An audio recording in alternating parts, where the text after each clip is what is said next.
Good evening, televiewers. Welcome to today's edition of Prime Hour on My Media Prime. This evening we are going to be revisiting COVID-19. Lots and lots of theories, conspiracies have been set and ongoing, circulated on social media and on other media platforms on COVID-19. This day we are revisiting this a virus that has taken so many lives across the globe. What is the truth about COVID-19? What are the facts? What are the controversies? And what are the conspiracy theories about COVID-19? This evening, we're going to be discussing this with panelists who are seated already in the studio with us. This evening, we with our regular consultant, Apostle Ambe, Valentine, Ngwa. Good evening, welcome. Good evening, sir. Good evening, panelists. Good evening, Cameroonians and viewers of Prime Hour. It's a joy to be here. We thank the Lord Jesus for giving us life today. We are also in the company of Dr. Gobina from the Haemodialysis Center. Buea is a nephrologist.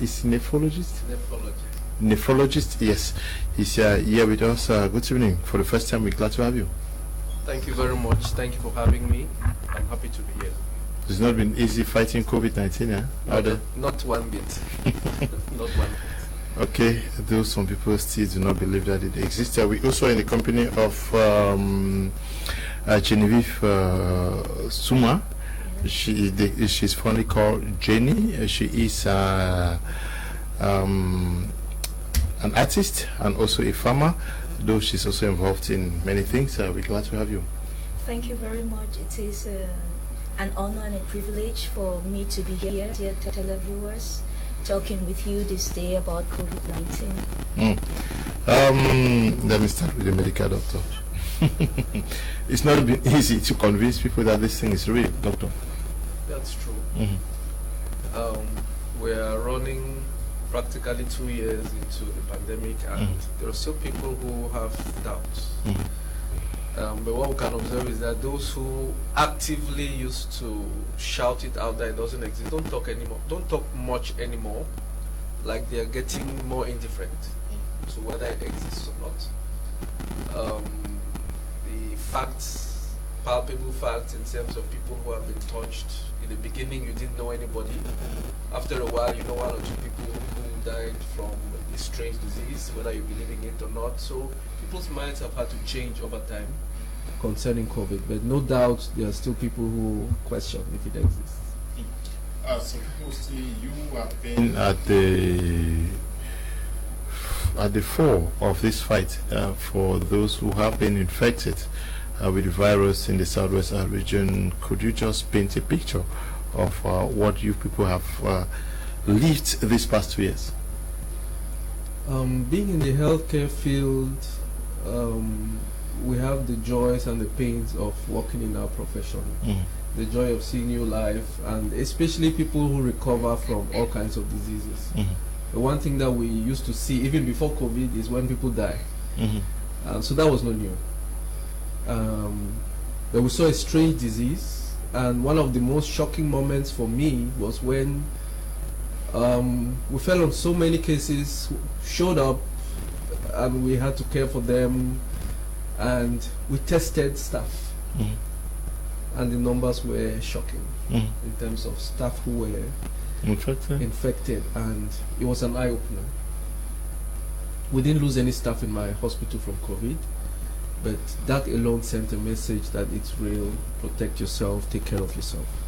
What would explain the fact that you have medical personnel who supposedly are expected to understand how to prevent this and to take better care of yourselves, but ironically were mostly infected? Medical personnel are human beings, and we may know all the science about malaria, but we still get malaria, and we have to take treatment for malaria. But the medical personnel are in a unique place because the very nature of this disease, being a respiratory illness spread through contact, means that so from sick people. So the highest place of transmission of this disease will be the place where patients are concentrated the most.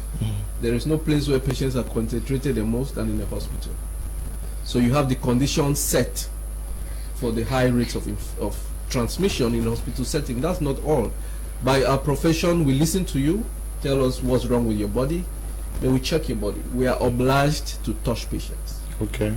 That alone adds the level of risk. We have to listen to the chest of patients. We come close to patients. And we do that every day.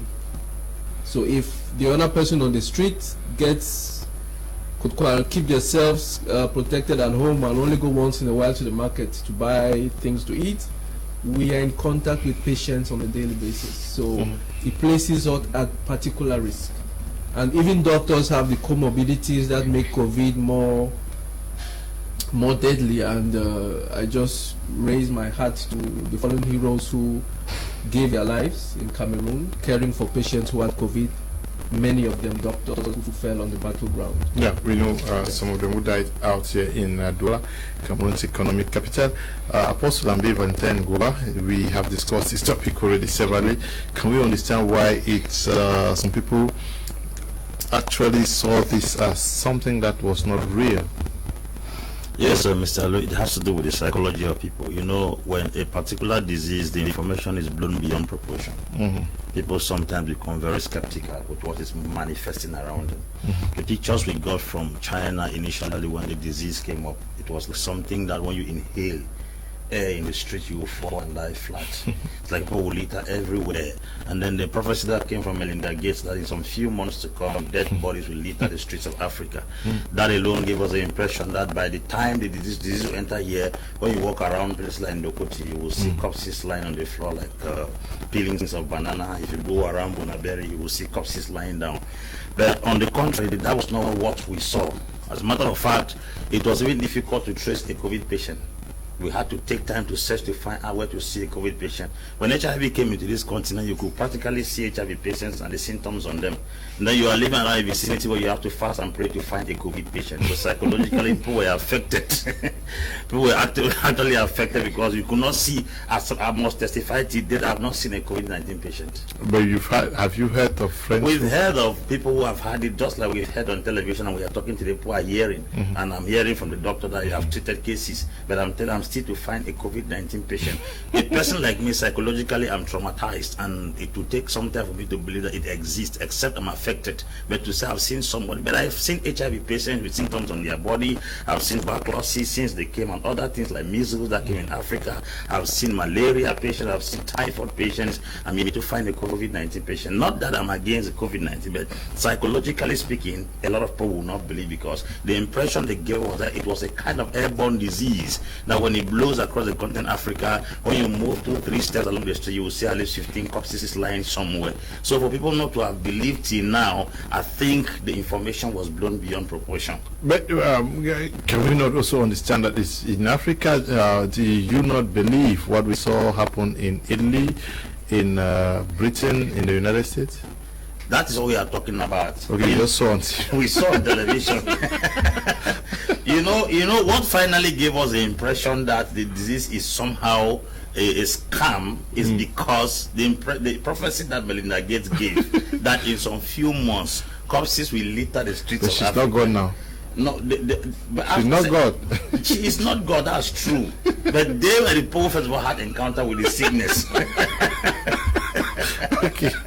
So because of that, I am not against the fact that there's no COVID-19. A professional is here, a doctor is here. He has given us clear testimonies to the fact that there's a disease like that, there's an affliction like that. But to the common man who doesn't have personal encounters with patients or has not had an experience, and then the thoughts that came from different radio stations and televisions gave us the impression that, by this time in 2021, we should be working on corpses everywhere in Cameroon.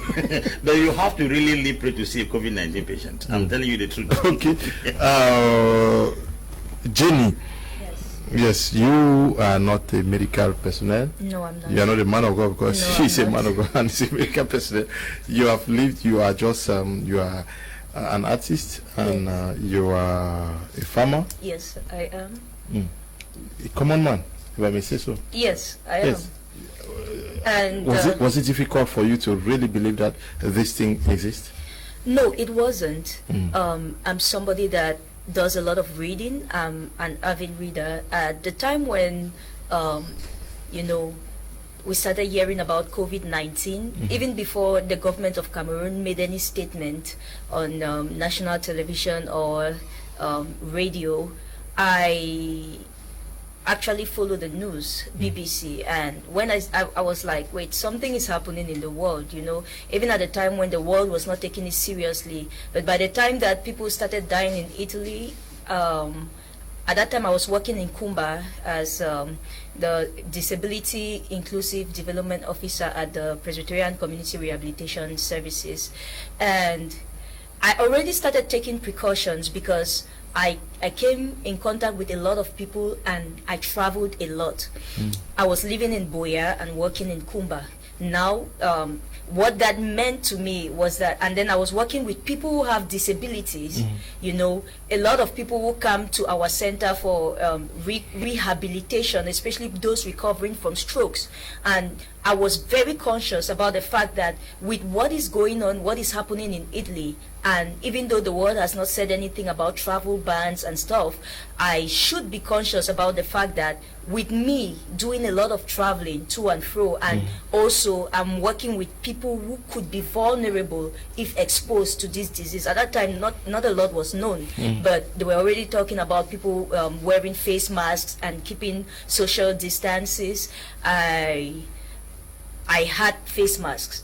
Yes, I had them because I was working in a medical facility, you know, so I was already using face masks. I remember one day I was on a bike going to work, and when I got to my office, to the job site, and I was actually handing the bike rider some money. The man actually took his time and he said, you know what, I would like to educate you about something. I'm like, okay, I'm all ears. And this man tells me, you know, sometimes you people just see things and you want to copy. I don't know whether you think that it makes you to look maybe more educated or more sophisticated or something. And I'm like, what are you talking about? He says, why are you wearing face masks? You know, and I now told him, have you heard about a disease called coronavirus? It's on the news, BBC, especially on international stations. And he said yes, but that does not concern us, you know. At a certain point in time, when I'm moving around in Kumba, people are shouting coronavirus, coronavirus. It was but I'm a very conscious person, and I try to make decisions and take actions that could be helpful in, you know, in protecting us. Yes. Okay, Dr. Gobina, you are somebody who has worked with some of the patients who have survived and some left us. What can we say is the situation of coronavirus in Cameroon today? Have we lost so many persons? Yeah. Unknown to many.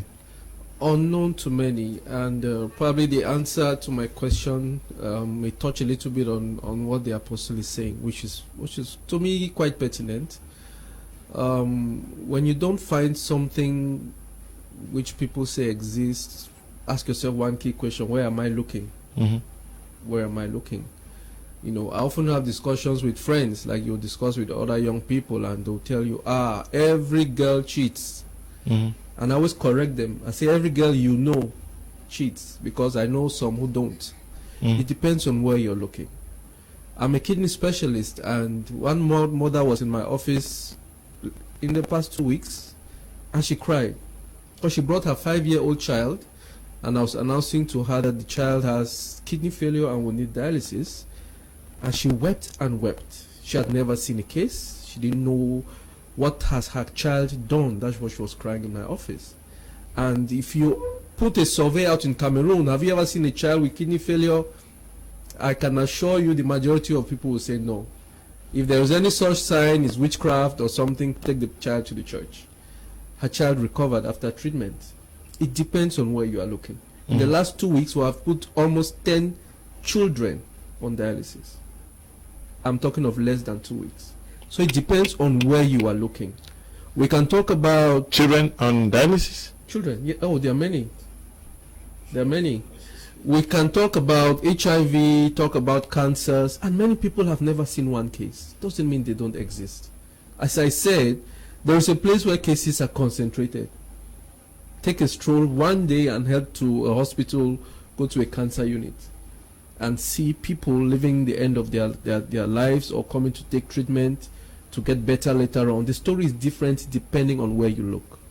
And when it comes to COVID, the healthcare professionals, I mean, I'm sure almost a quorum will have a difficulty doubting the existence, even at one point. We know that in our world there's so much funny things going on, and figures can be created and manipulated for different purposes.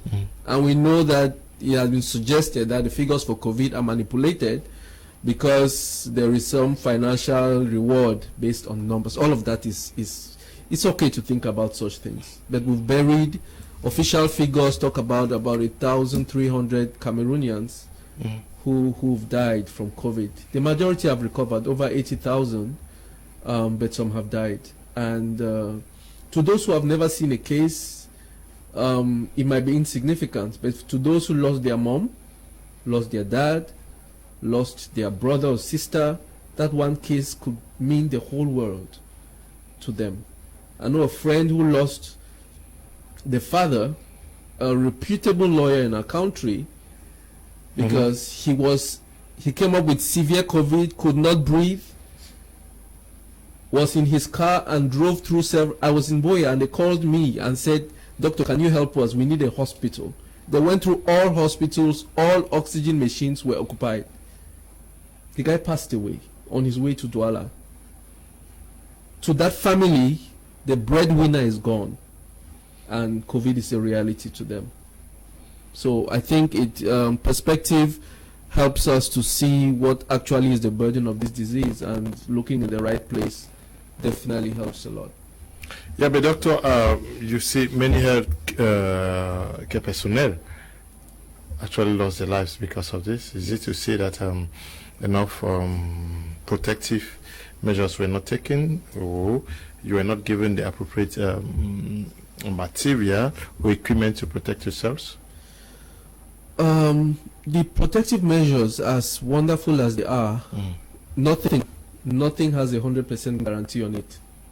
Nothing. And no matter how well you protect yourself, it's like you wear the outfit of a firefighter and you jump into fire. The fire will still burn you. So protecting yourself, but being in the hot battlefield called COVID, we can imagine that 1% or 2% or 5% of weakness got to some of our colleagues, and they fell from it. Okay. There's something I want you to talk very briefly before the other panelists discuss.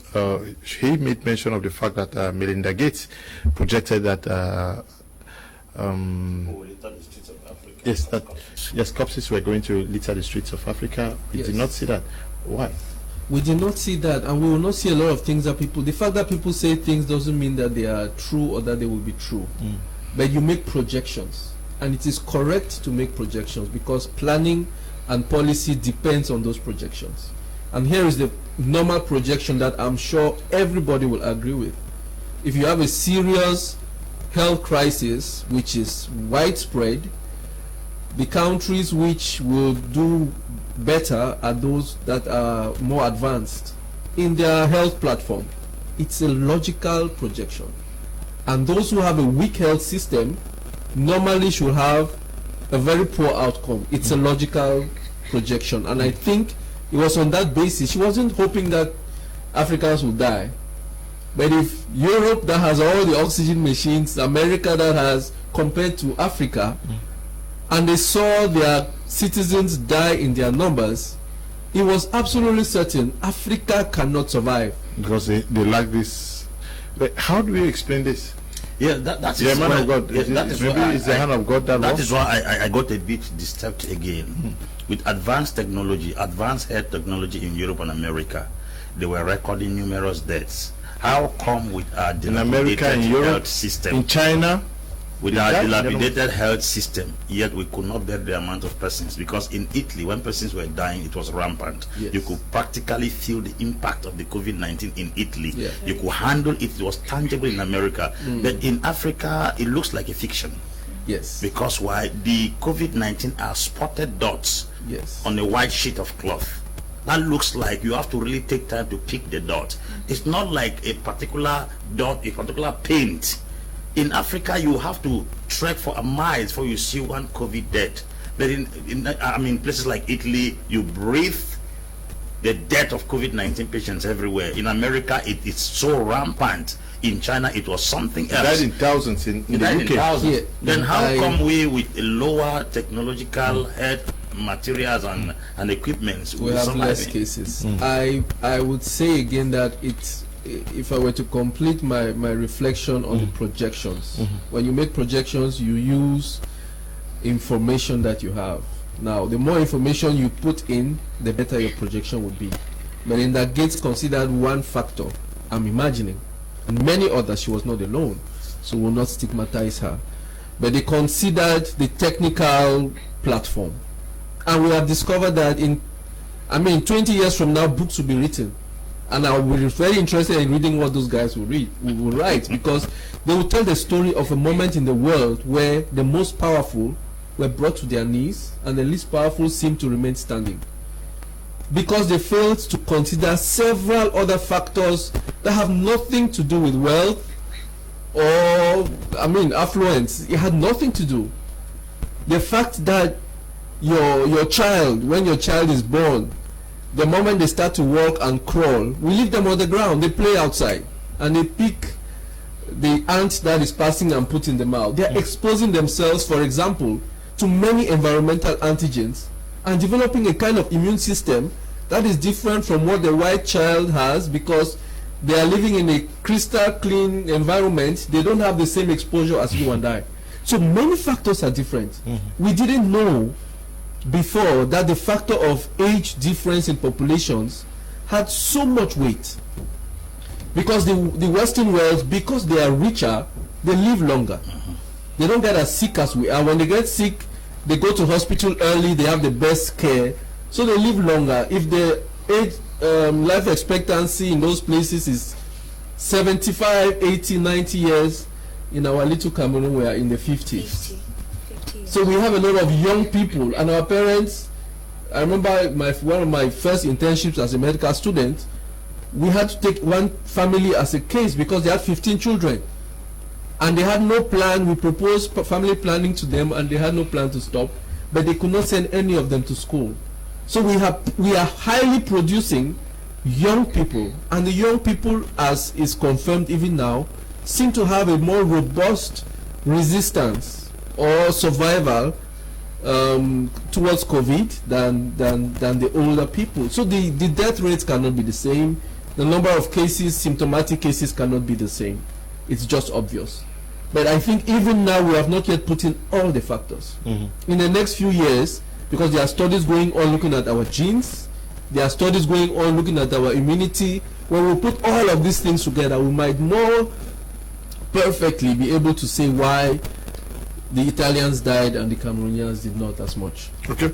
Good evening, Mr. Lu. Please, where can one get the vaccination for coronavirus? I wish to be vaccinated.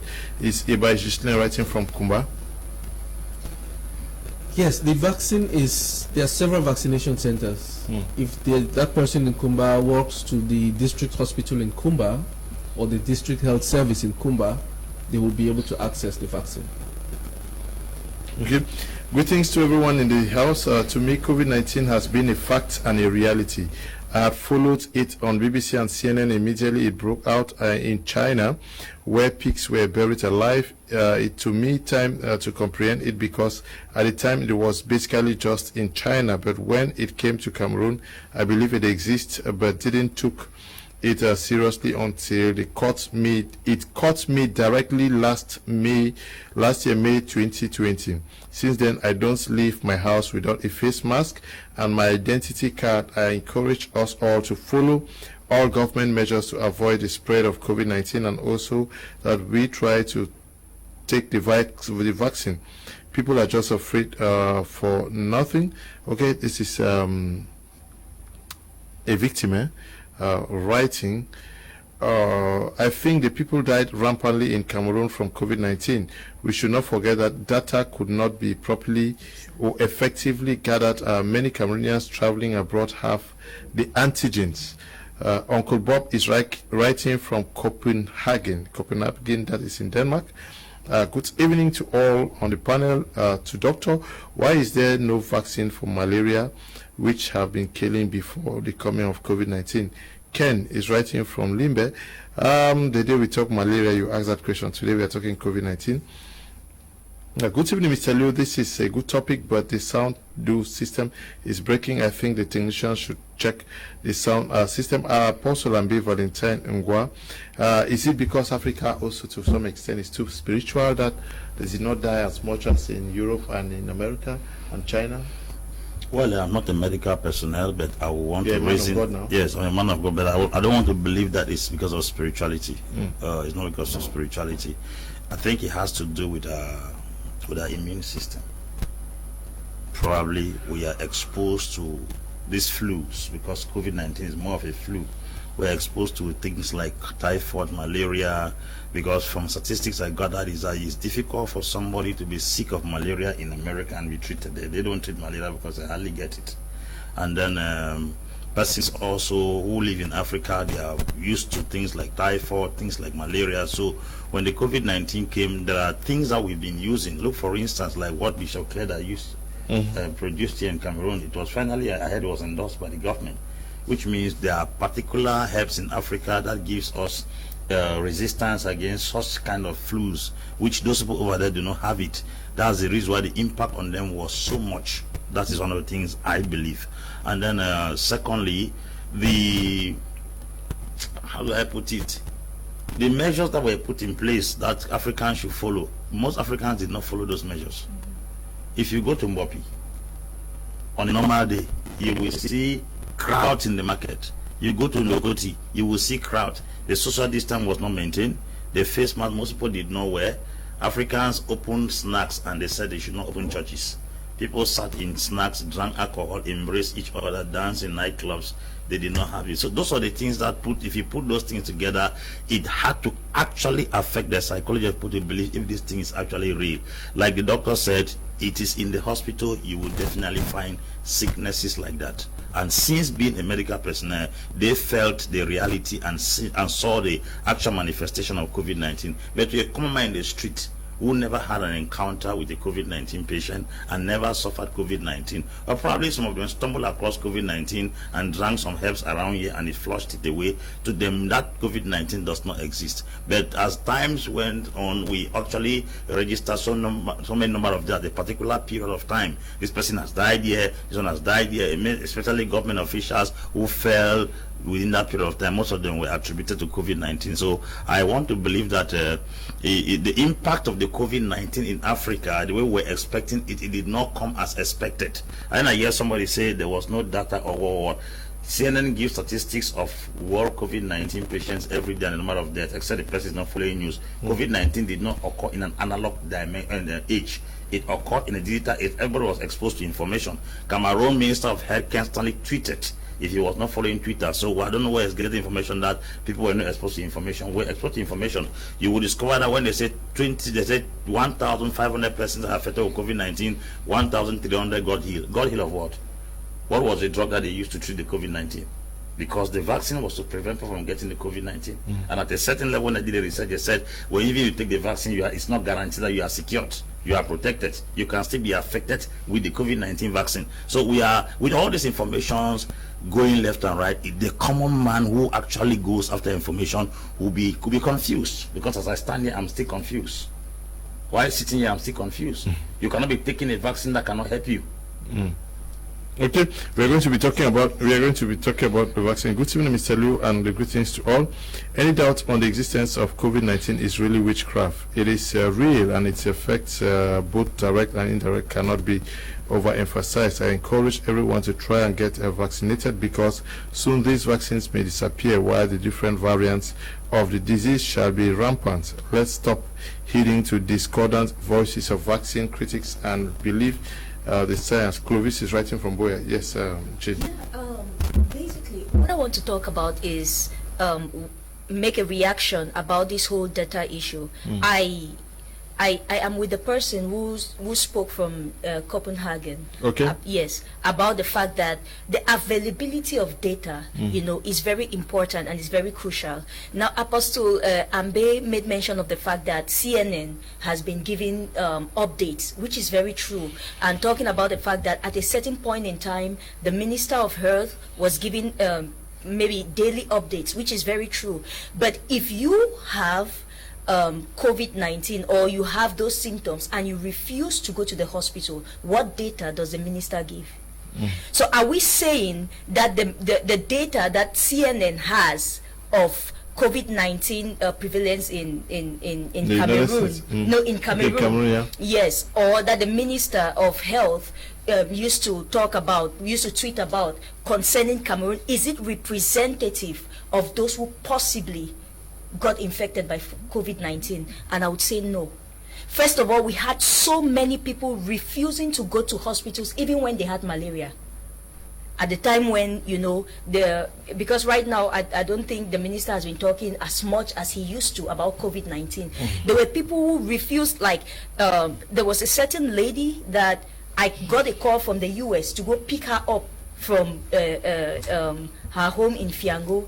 She is a person with disability, totally paralyzed from the neck downward. She could not breathe, congested chest and everything. We started treatment in at the hospital in Kumba, the Presbyterian General Hospital in Kumba, before transferring her to, brought her to Buea, and at another instance she was taken to Limbe, the regional hospital in Limbe. But it was, at the beginning, it was against her will. Why? She said they are going to inject her with COVID-19. This is not second-hand information. This is somebody I had to take to the hospital. This is somebody that I had to lobby for funds to take care of her treatment, So I believe that the common man, the information that has been on the streets about COVID-19 has done a lot to make people to be careless about it. One thing that we cannot deny is that there are a lot more deaths recorded in Africa per day than in developed countries. Yeah, which means that the statistics that we have from Africa is not true. It's not very reflective of. It's not very reflective, yes, because there are those who, when they are sick, they take contrimexin, for example. You understand? There are those who, when they are ill, they go to maybe a native doctor. There are those who, when they are ill, they prefer to go to prayer line, in churches. And then there are those who, when they are ill, they would go to hospitals. Now, there has been a lot of information, what I would call misinformation and disinformation about COVID-19, which has affected what people, the common man, thinks about this disease. If it was just a matter of, I've never seen somebody who has COVID, would understand. But that's not the case. The kind of information we have been getting about COVID is not the same kind of information we've been getting about malaria or about cancer or about diabetes. You see, we've been getting information about the fact that, COVID-19 is tied to the end times. That's for those who are Christians, with the return of Christ. We've had information about the fact that COVID-19 is not actually being caused by a virus, but it's being caused by 5G network, from people that people trust. There are places where if I stand and I make a statement, nobody is going to even believe or think, take a second look at what I've said, but there are certain people that if they stand, let's use the example of the 45th president of America, Donald Trump. As the president of America, whatever Donald Trump says has more power than what I would say, Genevieve Souma. it has more impact. It would have a lot more people following. Now, you take maybe somebody who is a pastor of, say, over 500 Christians. He has a church of 500 Christians. Whatever he says, you have 500 people who are probably going to take his word as law. You understand? Because of the kind of influence that he has. Rather than somebody like me, who has a family of maybe, I have a household of about 9 people. So if anybody wants to believe me, it will be the 9 people who are in my household, who I'm responsible for. So now you begin to see the difference.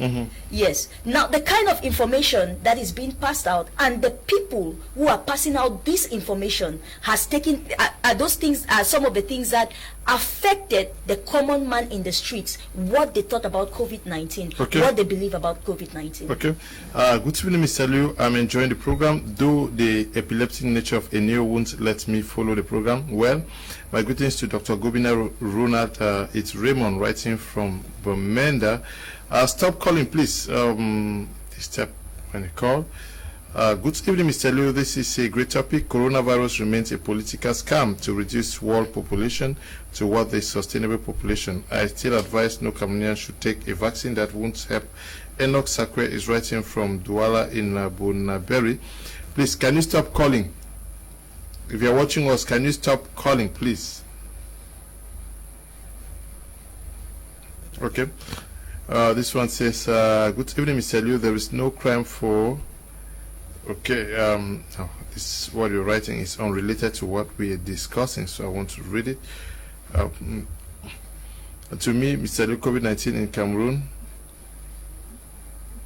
it's a scam. I was sick and diagnosed of typhoid and malaria.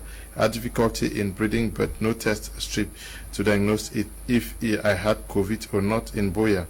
The actions of our minister stealing COVID funds is an eye-opener that there is no COVID in Cameroon. Stella is writing from Buea. Dr. Gobina, how do we understand that with all the education, with all that is said about COVID-19, people still believe that it's a scam?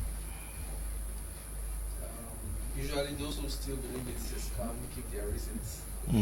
And if we were to take one reason at a time, we'll spend forever, because everybody picks on whatever reason and hold on to it. Usually people need a reason to keep their position. So okay. They hold and magnify their reasons, and the only painful part is when they misquote or misinterpret information and then they share it, and that's where it can be a little confusing. COVID-19 came like a fast speed train, and everybody's learning. So those of us, even in the health field, are learning at the same pace like some people who are not in the health field. We are all learning. But a few things are clear. The fact that we don't have all the answers does not take away from the little that we know. Let us consolidate the little that we know that is clear and that is obvious. And this respiratory disease caused by a virus which has been identified, symptoms that are known, test kits that have been developed to detect it, treatment options that have been proposed to improve it, we know at least that much. And even those who do not believe in it, when they come to the hospital dying and in a coma, and I test them, I will still propose to them the best care possible, and when they come around, we'll discuss again whether it exists or not. Yeah, but is it the fact that people have not seen that they don't believe? I don't know if you follow what Magufuli said. Because he resisted the COVID-19 stuff in his country, and suddenly there was an outburst of the COVID-19. And he asked his scientists to take pawpaw and goat and pineapple to the lab. And when they tested pineapple, it was COVID-19 positive. Yeah. When did fruits start developing COVID-19? You see, with all this information circulating around, you cannot blame anybody for not believing. Yeah, but there was the issue COVID-19, or the fact that maybe the test kits were not good. No, Also, there are persons who have gone to the hospital. The test kits tested them COVID-19 positive, which was wrong. We also have stories of face masks that came here already infected with COVID-19. With all this put together, the informations are so mixed up in such a way that if somebody does not believe, he shouldn't be blamed. That's what I'm trying to communicate here. Okay. But he is talking from an experience point of view as a health personnel, and not every Cameroonian is a health personnel. As a matter of fact, in the 25 million Cameroonians, you will find only at least 2 or 3 million medical personnel that are working, and then that is the ones who have even accepted to work and take the risk in front of the COVID-19 challenge. That's a different case altogether. When he's talking from an experience point of view, we understand. But the common is true is on a bike, the taxi man, that he's being told not to carry 4 passengers, he carries 6. And somebody says don't double on a bike, some bike man carries 3 persons. And when you ask him, he say, let's move able to trigger appelle COVID-19. To them, it's a scam. Because probably they have not had a physical encounter of somebody dying. There are illnesses in Africa that are undeniably present. You cannot argue it. You feel the impact in the lives of people, even in your neighborhood. But COVID-19, since it came, and with the impression that this COVID-19, most like a person like Pastor Chris, he said it was a manipulation of the 5G network that came. With those information that were filtered in the atmosphere, who do you think will really believe? This thing came to a level where I had to believe to see. Sorry, I had to see to believe. And if somebody doesn't see, he doesn't believe. So he is talking now from a point where he has seen and he has believed. You are talking, you have seen, you have believed. You will not blame somebody who has not seen and you are forcing him to believe. You're forcing him to believe. Let them suffer the consequences. Let a member of their family fall into the shock. And then when they see the reality of COVID-19, you will not tell anybody again if COVID-19 exists. And with the information that you take the COVID-19 vaccine, it's obligatory. They are making obligatory, like what Macron came out and said that is obligatory. That health personnel in France must take the COVID-19. It's obligatory. If you want to travel, you must do the COVID-19. You must take the vaccine. With all those things put together, it's like some kind of a scam. People have come up with a lot of theses and philosophies and mindsets concerning it. So the whole information is jumbled up left to right. And the persons who stood against the entry of COVID-19 in their countries died. Madagascar President Andrea Jolina was almost assassinated recently. Magufuli died. Pierre Nkurunziza in Burundi died. The Haitian president who stood against it died. So why is it that the personalities who stood against the COVID-19 vaccine in their countries died mysteriously? Putting all these facts together, as a political analyst, I can be convinced that people have the right to hold their opinion that COVID-19 is an orchestrated scam to treat or manipulate this generation. That is their right to their opinion, except somebody will want to tell me he has had a personal encounter with that. That's the truth. Because everything on earth falls on politics. Health is on politics, agriculture is on politics, business is on politics. So if I don't sit as a political analyst and analyze from a political point of view, it may look like the health personnel who have had practical experience. Are you saying what doctor is saying, that he have had to treat patients? You would not believe in what he's saying? No, he believes the doctor. No, I believe, because he's speaking from experience. That's what you said. That's what I'm saying. Yes, He's speaking from experience. I'm yes. trying to defend the fact that if somebody does not believe with the kind of information that have circulated around the society, you cannot hold them irresponsible for not believing it. And my issue is with those who are propagating this information. Do you know that you have just spoken with so much conviction about the fact that, you know, the vaccine, they are saying they are making the vaccine to be compulsory, that you cannot travel without the vaccine. Do you know you cannot travel out of this country without taking the rubella vaccine? That's the vaccine for German measles. Do you know that?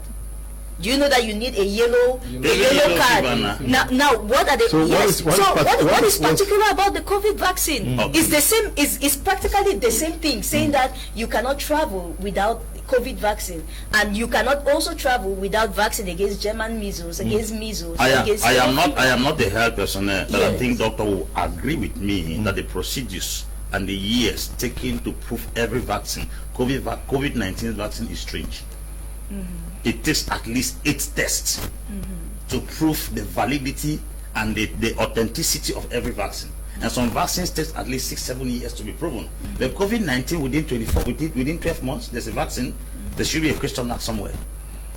Okay. I think his professionalism will help us from there. That's the reason why some health personnel don't even believe in the vaccine. Okay. Because they don't know a vaccine that can suddenly erupt within 12 months. Okay. Yeah, but Jenny, Yes. quite confusing there. But we're talking about the virus that has killed people. Yes.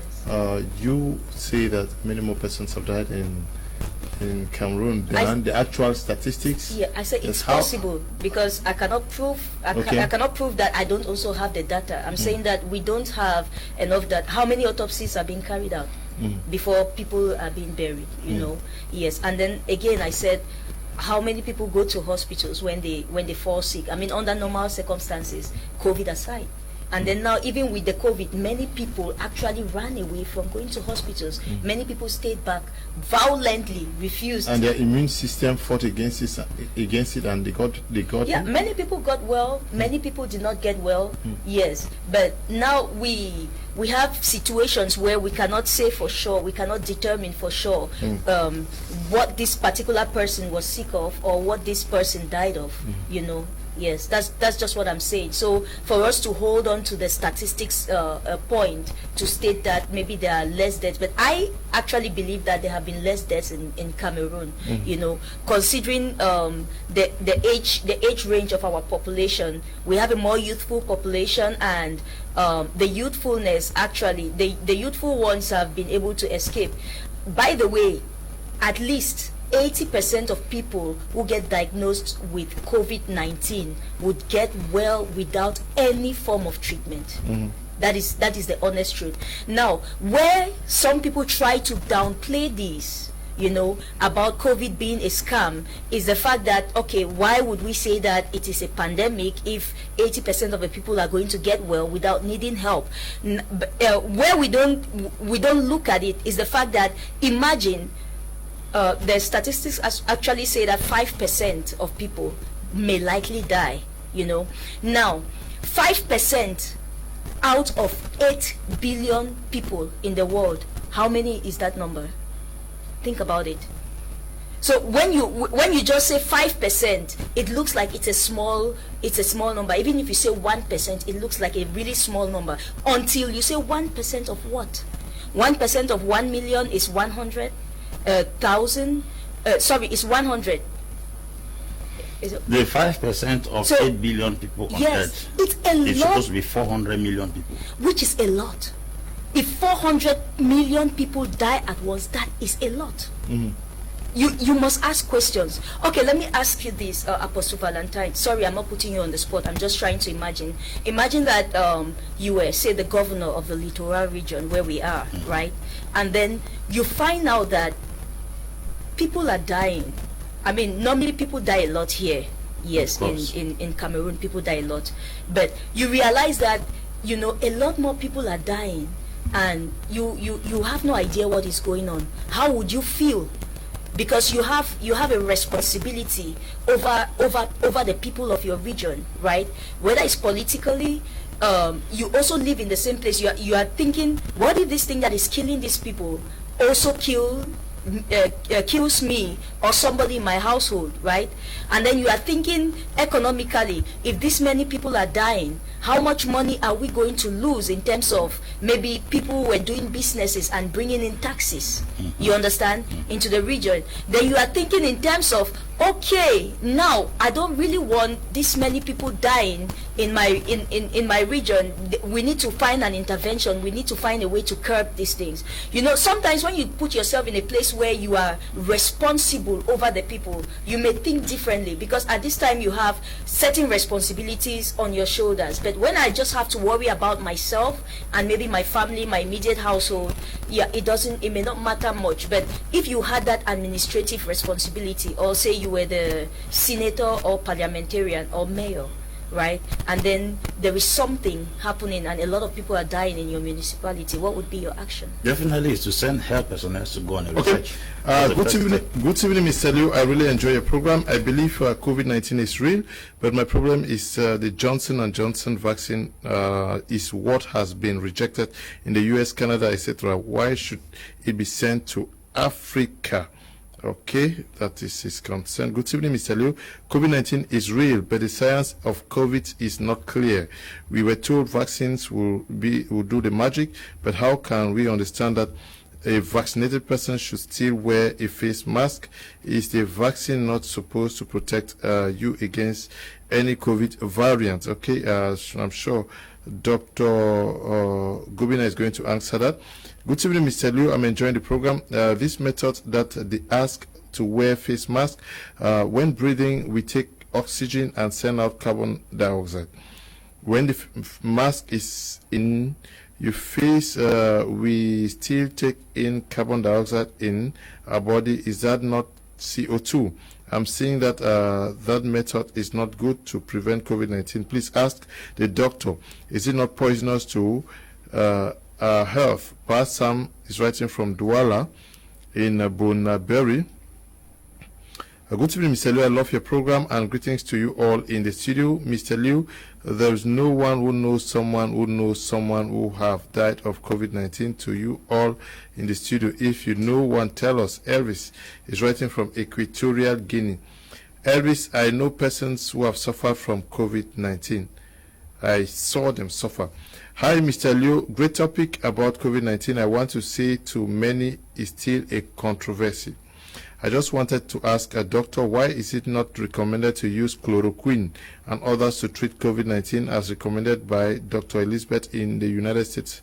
Instead, government and other organs are insisting on a vaccine that is still a preliminary stage, which have no guarantee of preventing you from having the virus even after taking it. Thank you. Elvis is writing from, I don't know where it's Hong Kong, eh? Yes. These are some of the things that make me not to believe in COVID-19. I don't know what you're showing me here. You're showing me something from CNN that says get a COVID-19 vaccine and you could win a car. I'm sure that is not true, eh? That was something that was done on social media and circulated. Ngji is writing from Yaoundé. Ngji. What you have there is a scam. It was not done. It is not true. This one says, I appreciate it. Quick, okay. Doctor, can you respond to some of the worries expressed here? Yes, very many worries expressed. Why wear a face mask if you have been vaccinated? I think that as health personnel, communication, whether health personnel or not, is a skill that you develop. But in our profession, is very important. And if ever you have met a health personnel who offered you treatment and gave you a guarantee on his treatment, I want to apologize on behalf of that person. Even if it's malaria treatment.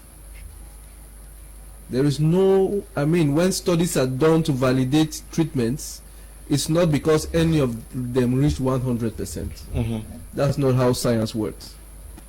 But you have treatments that can be validated because they have maybe an 85%, a 95% chance of having a particular effect which is measured. So let me take malaria for an example. You have 1,000 parasites in a milliliter of your blood, 1,000, and several treatments are tested. And it is found that out of 10 treatments, there's one of them that takes you from 1,000 to 25 in 2 days. That treatment will be validated. And because at 25, very likely you're not going to be symptomatic or sick anymore. And by the time you take the treatment on the third day, 25 will turn to 0. So we are not in healthcare playing the role of God to say that there's a particular treatment which is 100%. Never. Even for measles vaccine or tetanus vaccine or other vaccines which people in Cameroon and elsewhere seem to be more comfortable about, it's not 100%. When we have a patient with tetanus, my colleague in the regional hospital in Buea just published a paper on tetanus, and it was interesting to find one thing that was clear was that almost all the cases were male. You can imagine why. It is women who are giving anti-tetanus vaccine routinely in pregnancy. So of course the least protected people are the males, but there were females who also had tetanus. So it's never 100%. And there can be an escape for certain reasons which are known in science. The vaccines that are given, their protection rate is published. Type it on Google and you will see. There is no vaccine that has claimed 100%. None. The Sinopharm vaccine was maybe 67 or so percent, you know. And we are thinking when it's validated by WHO through a very, very rigorous process. Extremely rigorous process. I was watching the process of validating one of the vaccines. They were on a 250 something meeting. The meeting lasted 8 hours. All the specialists who were there reviewing that vaccine presented themselves one after the other. They took maybe 20 minutes just to present, because you must know who is on the committee, their background, their training, and they discussed all parameters. And it's not once that they meet. They meet several times before they sit down. So it's not in the laboratory or in the office of the politician that a vaccine will be validated. There is a rigorous process. And even after this rigorous process, we are not promising 100%. But this is what is promised, and it is clear. Just go online and you will see. 1, the vaccine significantly reduces your chances of getting COVID. Significantly, not 100%. 2, if you do get it and you have been vaccinated, you are significantly going to have a less severe form of the disease than somebody who is not vaccinated, because of your immunity which has already been built up. Those are the guarantees with the vaccine. Is it only for the COVID vaccine or other vaccines? It is not for the COVID vaccine, it is for every vaccine. Significantly reduces. That is why even measles, you take measles vaccine now and you take a booster dose after 10 years. Because after 10 years, your chances of getting measles if you are exposed are much higher than within the first 10 years. So to reduce the chances even further, you take a second dose. It is still not 100%. And if you do get it, it will be obvious that because of the immunity that is already building, you will have a less severe form of the disease. And there is another parameter which is being played on, which is important, is the parameter of what we call herd immunity. Meaning that if a significant number of people in the population have some level of immunity against COVID, COVID will end, because it cannot be transmitted. Because I have COVID, I'm in a room with 5 people and they have immunity, it will end with me. If I survive it, I survive it. If I die from it, I die. You people will not. So the number of people who are immunized become a shield for the 1, 2, 3 cases that will show up. And that's one of the targets with vaccination.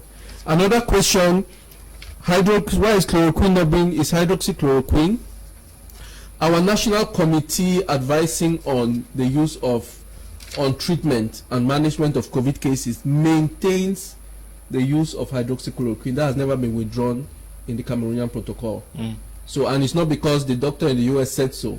There was evidence in the world, there was evidence from studies done in Cameroon, and we think that there is a benefit in using. So it is still what we use. We never stopped using that. Do you know anyone who has died? Of course. I have family members who almost died of it. No joke. I watched my relatives almost go, and thank God they survived. But they had all the signs, CT scan confirmed severe disease, and it's not a joking matter. Why wear face mask if you're vaccinated? As I've said, it's not 100%. But face masks are not an end point in themselves. It's important. So COVID did not come to now turn human beings into face mask wearers, and that's not the intention of the WHO or these organizations. The end point is to end the pandemic. Face masks were a means to this end, meaning that you can imagine that in some countries, my younger sister is abroad, and in where she lives, the ban on the instruction to use face masks was lifted because an acceptable number of people are vaccinated in the community. So we are not supposed to wear face masks forever. If this pandemic is controlled, we have to cancel the use of face masks. Of course, we don't expect people to live with face masks. It doesn't make sense. And someone asked the question if since we breathe out carbon dioxide, are face masks not dangerous to us and all of that. I think face masks, the technology and the science behind it has been well studied. Before COVID-19, I work in a dialysis center. When you are attending to a dialysis patient, you wear face masks. So face mask was my daily life.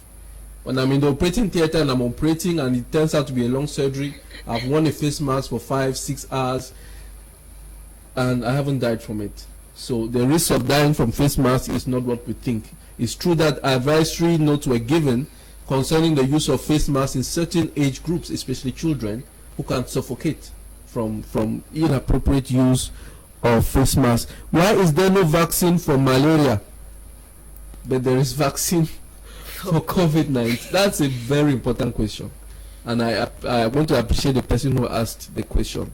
And I would say that in that 24 hours, 24 months, as the apostle said, that we have the birth of a vaccine. You are absolutely right, sir. Vaccines don't get produced that fast. They don't get produced that fast. But I've explained to you also how vaccines get validated, how rigorous science with allowance for name calling and arguments before it is judged suitable for use. Okay. And, sorry to cut you, Doctor. Yes. One of the vaccines that went through the rigorous validation was banned in Britain, the Johnson & Johnson vaccine. I agree. The scientists who went through the validation, what happened to them? No, here is the thing. Different countries validate, different countries use. And when it came to COVID vaccines, there's a central body. First of all, in all things health, WHO is in the center. When it came to COVID vaccines, there was a facility called the COVAX facility, which is has members from practically all states. And one of their objectives was to make sure that there's equitable use of vaccines when they actually come into existence, which is important because vaccines, all the money used to make these vaccines will not give them free, very expensive, and most African countries will not afford. So that facility had to exist to make sure that when vaccines do come out, America with all its money does not buy all for its people and nobody else does. That is the only reason why we in Africa have vaccines. If not for them, our coffers cannot afford vaccines. So there was a body to make sure that there was equity. Now, you can imagine that when a problem touches you, you will spend on it. COVID touched the whole world, starting with the most powerful. The most powerful are the most rich. Guess how much they have spent on COVID? Maybe 1,000 times what has been spent on malaria since malaria was discovered in 1 year. And the interesting thing is that of all the vaccines that have been validated by the WHO on COVID, none of them came up with new science. Trust me, none. All the science behind all the vaccines, including the messenger RNA vaccines, which are probably the most controversial, did not start in 2020.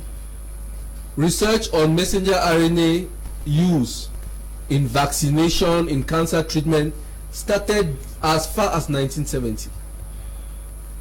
And there were already research for vaccines, facilities doing research. So what this money simply does is that it allows you accelerate without any limitation.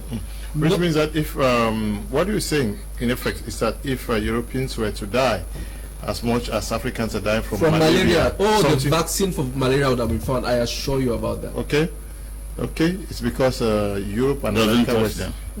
It doesn't touch them. It doesn't touch them. So if Africans, and they are the wealthiest. So Africans, we keep talking about why is there no vaccine for malaria?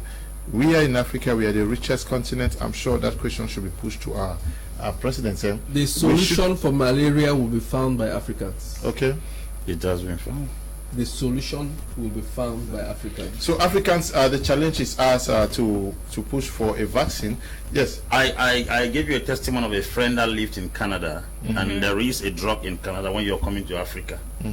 When you take it, it keeps your system immune against malaria and typhoid for the next 10 years. If you are coming to Africa, there's a drug you take there, but you must have a certification and a social security number before they give you that drug. When you come to Africa, your system is resistant to malaria and to typhoid. For they say it's about 10 years resistance. Now, my worry also is that this WHO was founded in 1948.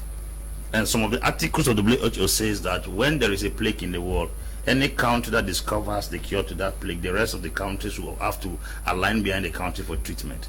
When these organics came from Madagascar, the excuse that WHO gave was that because CDC in Africa also stood behind the WHO and said that the organics from Madagascar have not gone through a clinical test. This clinical test for this particular COVID-19 organics, is it a clinical test that was also used for the herbs we drink here for malaria? Is that clinical test not also given? Why don't they give that clinical test for all the herbs we use here for other sicknesses and diseases? Why did they insist to pass the COVID-19 organics of Madagascar through a clinical test? We know of a case of Bishop Cleda who produced here, and they insisted it has to go through a clinical test. I know of Dr. Fro Richard who has sent drugs to Britain for people who had COVID-19. They drank it and they got well. We sat there, they were giving the testimonies last week. Why is it that when African naturopaths try to produce some drugs, they insist on those drugs going through a clinical test? These are all the things when you put together, you will see that there's some kind of politics behind the whole drama. Okay. I think that in a way, you're shooting yourself in the leg, because the same you raised the point about how could a vaccine within 24 months be approved and so and then the same you now is saying that why is the organic vaccine is not organic was a treatment. Yeah, I understand, but even when it comes to treatment, I'm not the expert here. Yes, like I said, I'm an avid reader. Yes, if there is one thing I love to do is to read and do research, right? Yes, there is no drug, no medication that you find being approved by WHO that it was just being done because one or two people took it. Why must WHO be the body to approve all the drugs in the world? We do not have the same statistics or kind of approach to illness and diseases. If you go to Asia, there's something called acupuncture. The acupuncture is an Asian way of approaching sickness and diseases. The WHO has nothing about that. And Africa is a tropical climate, as a tropical continent. It has diseases that are not familiar with America. How can America, who does not have the understanding about how malaria? Let me take a few. Let me learn, please, I beg. Okay, how can America, that does not have the understanding how the Plasmodium parasite operates, wants to be the one to tell us the kind of drugs we use for malaria? Yeah, but what stops us from coming up with a vaccine? But why are they stopping it? Why did they stop the organics? The organics from Madagascar. And you are saying you are asking questions about why are malaria, and these people are. And do you know that we don't have an effective malaria medication is being produced in Cameroon, if I may ask? Which malaria medication is being produced in Cameroon? Yes, it's being produced in Cameroon. It is the one that has name in a pharmacy that you know. You don't know the one naturopaths are producing with herbs. Let us not even go there. Let's keep that one aside, because it is not parceled and put in a pharmacy that it came from Germany or France. It's not malaria medicine. No, that is not what we are talking about. No, that's what you are talking. My problem here is that we should not make the WHO be as if it's the only center that can control drugs all over the world. Africa has to have a drug control center. Yeah, but I think that is you understand the WHO. We are Africa. We have the African Union. I think that pressure should be mounted on the African Union to set up an African... We have the African CDC, Center for Disease Control. Yeah. WHO is not a white man invention. Okay. The panels that sit on WHO are heavily represented by Africans. Heavily represented. Now we have a problem in terms of perception because of how we arrive at conclusions.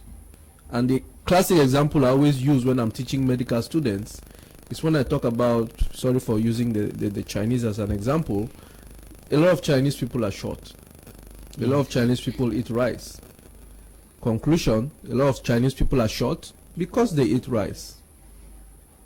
Now, what you have simply made when you see short and rice is an observation. that the two are together. Cause and effect is another story. I know one of my friends who, very young, were still young doctors at the time, and he was so boastful about a patient he treated from hepatitis B with a certain prescription. He said, people say that this thing is not treated, and I gave this. I just smiled. Because here is the thing, when you have hepatitis B, 95 people who have hepatitis B will clear it from their system, especially if you contract it in adulthood. 5% only will develop a sickness. And out of that 5, very few will even die from it. So the numbers you're seeing there, your body is able to clear it. So when the naturopath shows up with his drug and says, you have swallowed this, you clear it, what are we saying has cleared it? Is it your system which was going to clear it even if you didn't take anything? Or was it? And people who have COVID, they say that, oh, they covered themselves with ABC and it worked. Your body was going to clear it even if you didn't have COVID, as she said, and she's right. Not even up to 80% of those who have COVID will get sick from it. I'm talking even in the Italy and the USA. That's COVID figures. And not up to 3% will die from COVID. Treatment or no treatment given. Do you understand? So it means that what are we attributing to treatment? And it becomes a problem, and that's why these bodies exist. Because everybody can produce a claim that my treatment works. Why? Because one person took it and something changed, and you don't know what actually caused the change, because that person took your drug while taking other things. Which one worked? Or he took a Panaxia which it has ginseng inside, has cassava leaf inside. Which one worked? And here is the story. I said it on a program some months back. 1 year after Madagascar, how much are you hearing about the Madagascar product now? How many months after, I'm not indexing anybody as producing fake things, but I'm just talking. How much are you hearing about the product made by Monsignor Kleda right now? It has been approved by the ministry. But how much are you hearing anymore? Are you still seeing people online with testimonies? At the start, everything looks like a solution. The truth will come out after a lot of time. That's always the case. So a lot of people have claimed to have solutions. The ginger solution, the garlic solution, the this, that give them time. And the vaccine that is failing is not a claim. It's a reality because it came from the white man. No, you didn't get those words from my mouth. If you want to talk about vaccines, we will talk about vaccines on another plane. No, I want us to talk about vaccines. Let me take a few. Good evening, everyone in the panel. I appreciate you all for the brilliant ideas contributed concerning the topic of today, which is on COVID-19. Special greetings goes to Doctor from Namata Alfred, writing from Buea. Good evening, Mr. Leo. Please ask the lady in the house if she has taken the COVID vaccine. Is Valerie, writing from Bonaberi, Douala. Yes, have you taken the vaccine? Yes, I have. 2 doses of the AstraZeneca vaccine. What pushed you to take the vaccine when we know that many persons were very skeptical about it? Well, for one thing, I am one of those persons who doesn't like when there are a lot of lies or misinformation and disinformation being peddled around. That doesn't mean that I would maybe put myself at risk as a guinea pig, but whether we like it or not, every medication that has been approved, somebody had to be a guinea pig. Somebody had to make the sacrifice. But one of the reasons, the main reason that I was pushed to take this vaccine is the fact that even though I am not amongst the high-risk people, in my household I have somebody who is aged. In order to be able to protect this person and show love to this person, and not only her, other people that I come in contact with, my interactions with people in the public, is to make sure that I can be able to keep myself safe, and by so doing, keep them safe as well. To a lesser extent, my decision was to prove some people wrong. The people who claim that if you take the vaccine... you just continue. Ella, just take this. I just sent you a picture. I want to see the picture on air if it's possible. Yes, go on.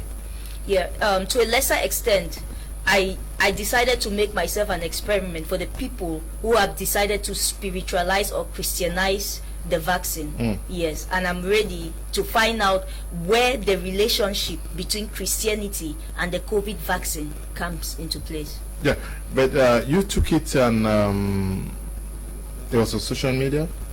You had some attacks. Yes, I did, because I put up the photos, you know, in order to, I've been doing right from the beginning when this, you know, COVID-19, there was a lot of talk. I've been doing a lot of education on social media about COVID-19. So me putting the pictures of me taking the first dose of the vaccine and the second dose of the vaccine. Can we have the picture, please? Was just go on. Yeah, was just an opportunity for me to be able to do some more education and encourage somebody, if they are willing, you know, to go for it. Like, okay, you are not alone. I have actually taken this vaccine, so you can see my example. I'm not just all talk, but I was willing to actually go all the way.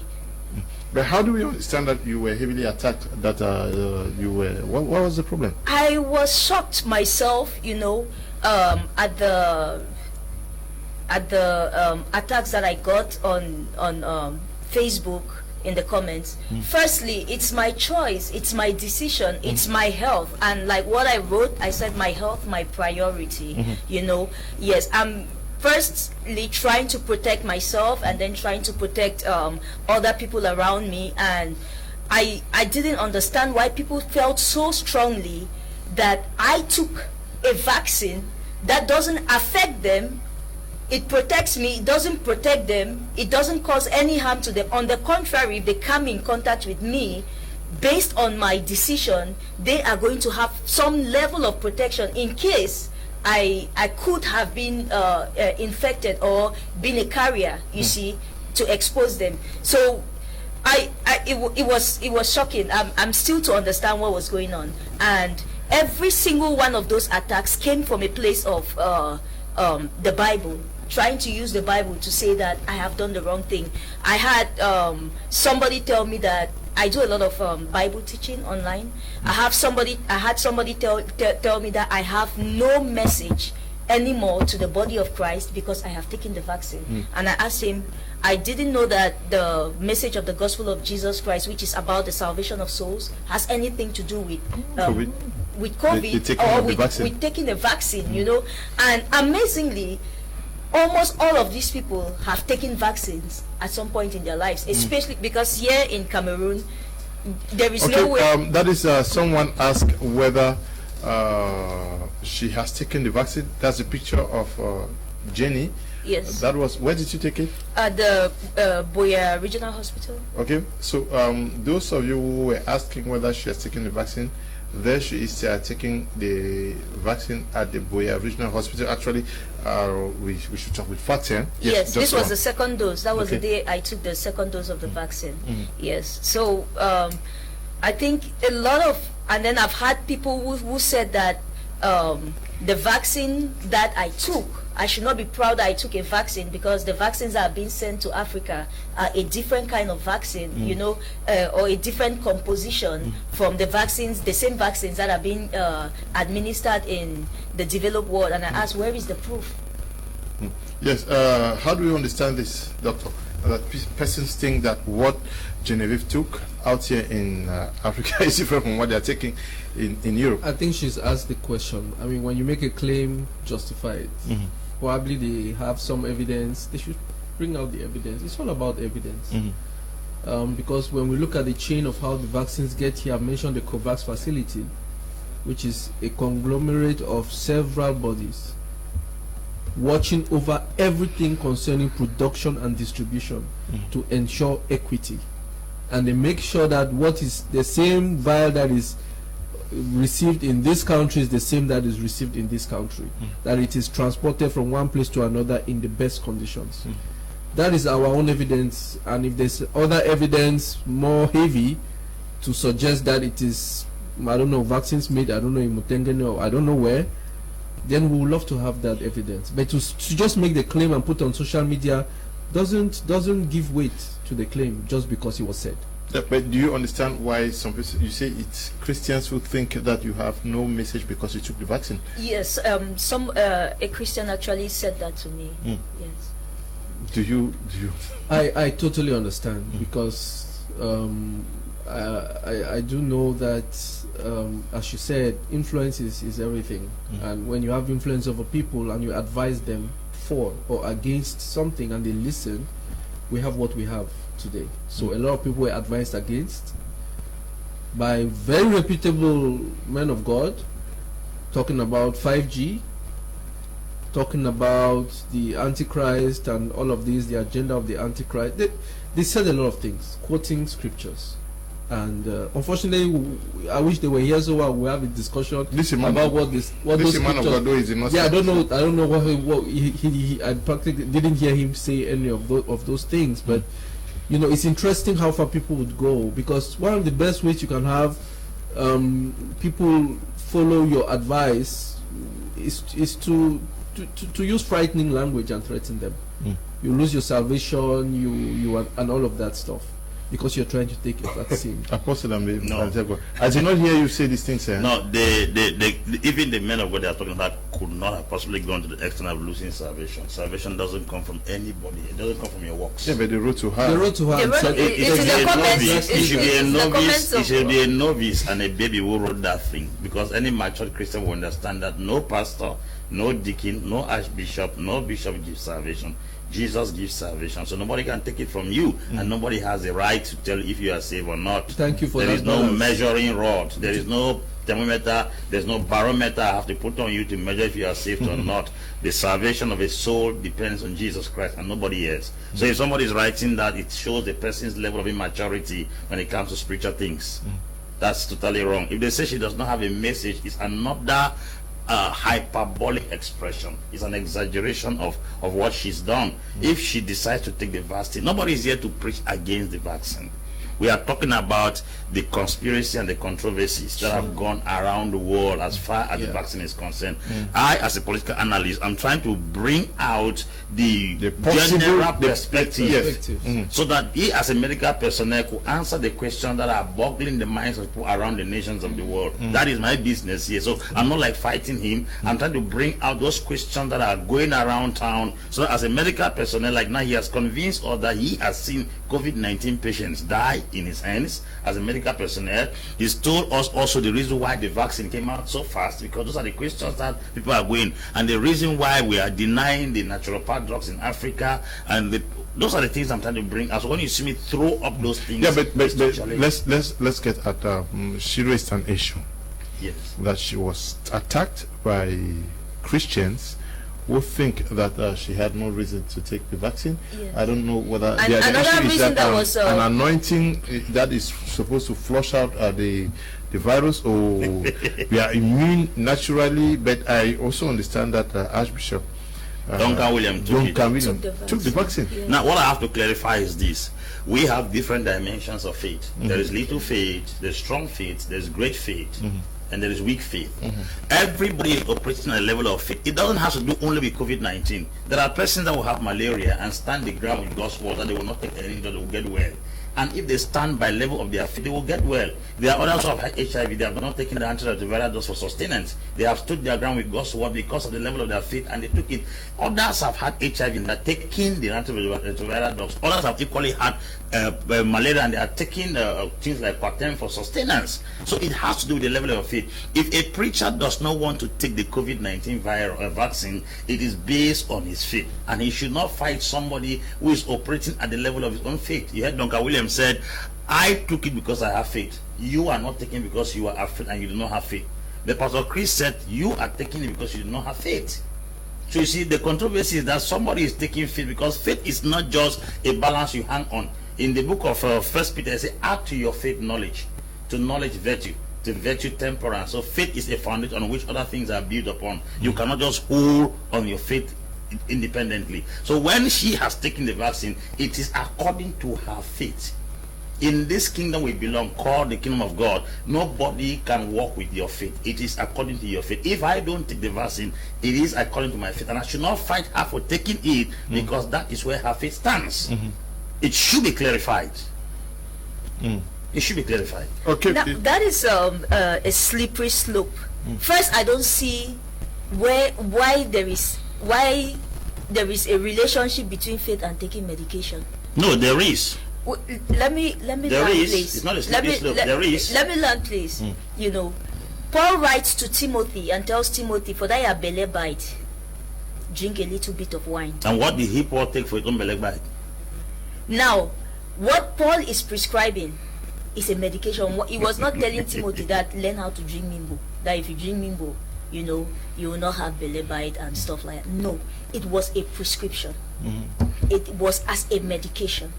Now we'll go even to James 5 where it talks about if anyone amongst you is sick, let the elders go and, you know, pray over him. Let pray for him, and they're anointing him with oil, and the prayer of the righteous. The fire of faith will save the sick. Yes. And if he has committed any crime, the also oil there that James is referring to is an oil that is being produced, you know, in Leviticus. God actually gives a command to Moses telling him the composition of those oils.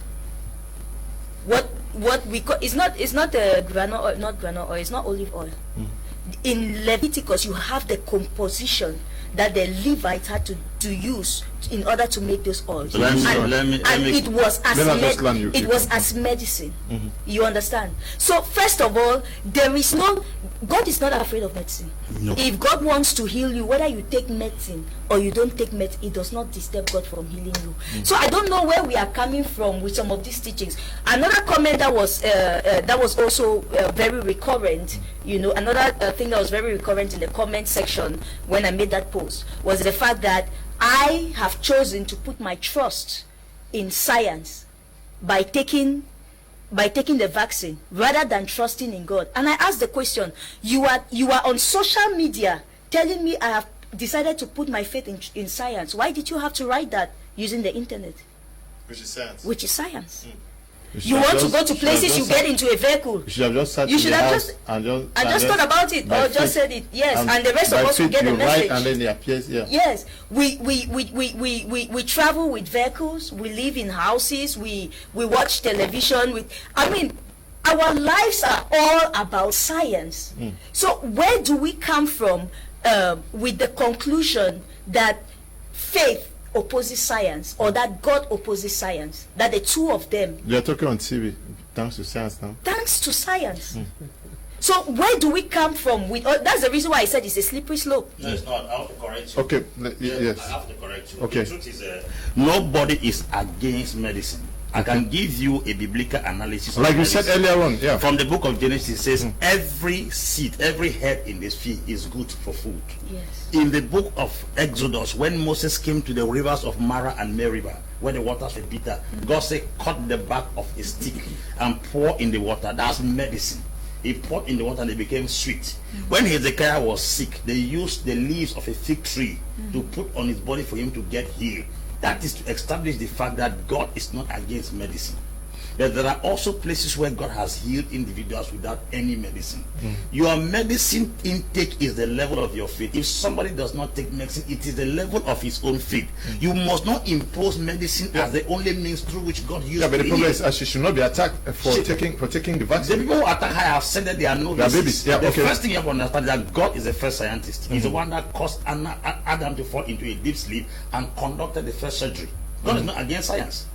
For him to have fallen into it, that's where science got the sense of anesthesia. That somebody can fall asleep. The first chemist on earth is Joseph, to have preserved for 7 years. Another chemist is Ezekiel, who used butane called excreta to produce gas. I don't want to get into that science thing yet. Science is truth from the word of God. I don't want to get into all those things. The first genetic engineer was Jacob, who transported Laban's animals to himself. Yeah. So we should not get into that. God is a scientist. But listen to me. You can operate in the kingdom by faith beyond science. That's what I'm talking about. You should not attribute everything in God's kingdom to be limited to science. No. Jesus walked on water. There was no ship. We saw. He went to heaven and never came back, breaking the law of gravity. We saw Jesus use mud now. Mud. He used 5 loaves of bread and 2 fishes, conquering the job of marginal utility. When he walked on water, there was no ship. Science was not there. Yeah, but people should not also think that nobody is against science. But nobody should insist that science is the alpha and omega. Yes, I appreciate the balance that you're bringing, And maybe if all the ministers out there thought like you, we'll have a more healthy society. I've had sessions here with Dr. Frue, who says yes, the person he quotes is him. Yes, thank you. But many do not. And I've watched a few friends who are high-ranking ministers of the gospel go to the grave early in denial of their illness.